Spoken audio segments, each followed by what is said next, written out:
A small, remote village sits nestled in the face of a steep cliff.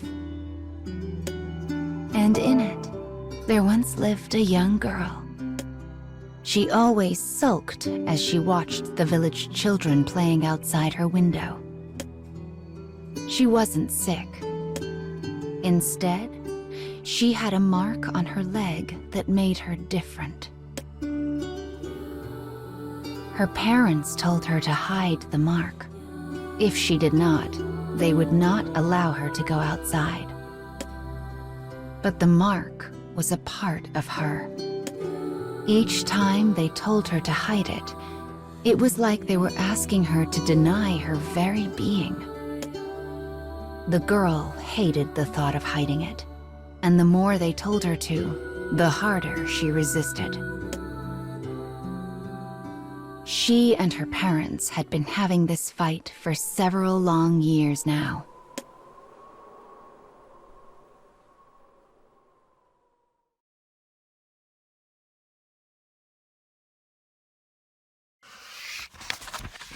The girl was locked in her house so others would not see the mark on her leg.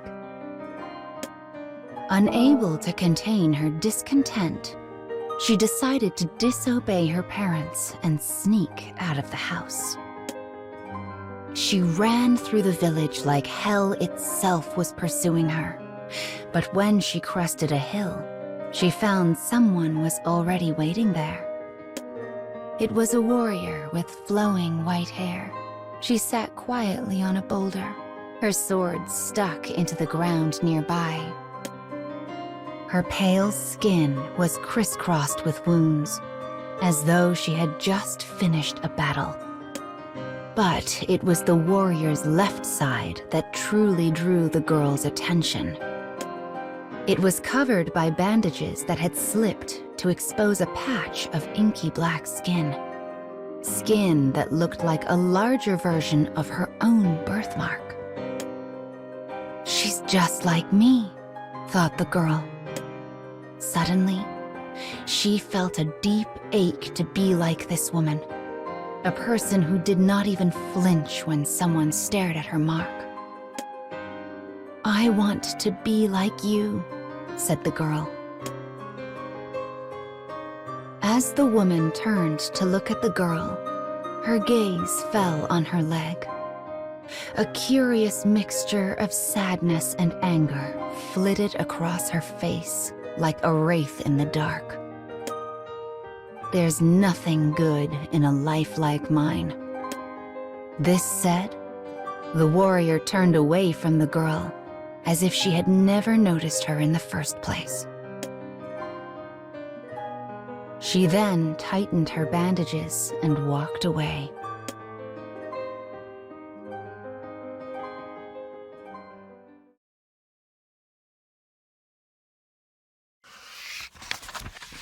After parting ways with the warrior on the hill, the girl returned home.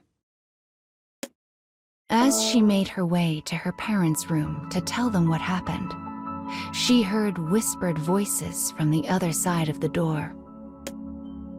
"We've caused her so much pain by telling her to hide her birthmark like that.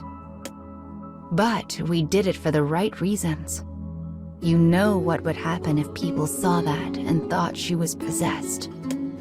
My parents are actually worried about me." Possessed. When she heard that word, the girl recalled a conversation she had with her parents when she was but a child.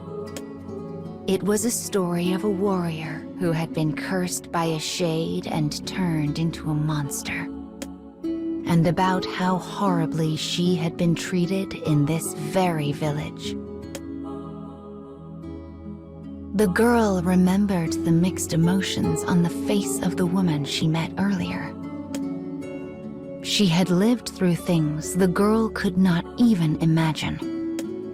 Feeling ashamed for imposing her own desires on the warrior, she began to think about the hidden meaning behind the woman's expression.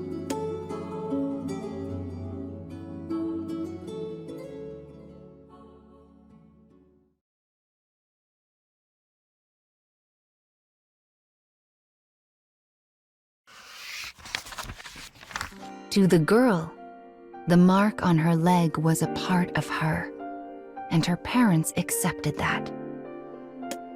But if the other villagers saw it, terrible things would surely come to pass. And not just to her, but to her parents as well. Caught between her parents' love and her own pride, the girl was in anguish. Soon thereafter, she began hiding her mark. In so doing, she hoped to acknowledge the love her parents had blessed her with. But though she disguised her birthmark with bandages, she refused to hide the wrapped leg. In this way, she hoped to mirror the pride of the warrior. The girl stands at the top of the hill, bathed in sunlight.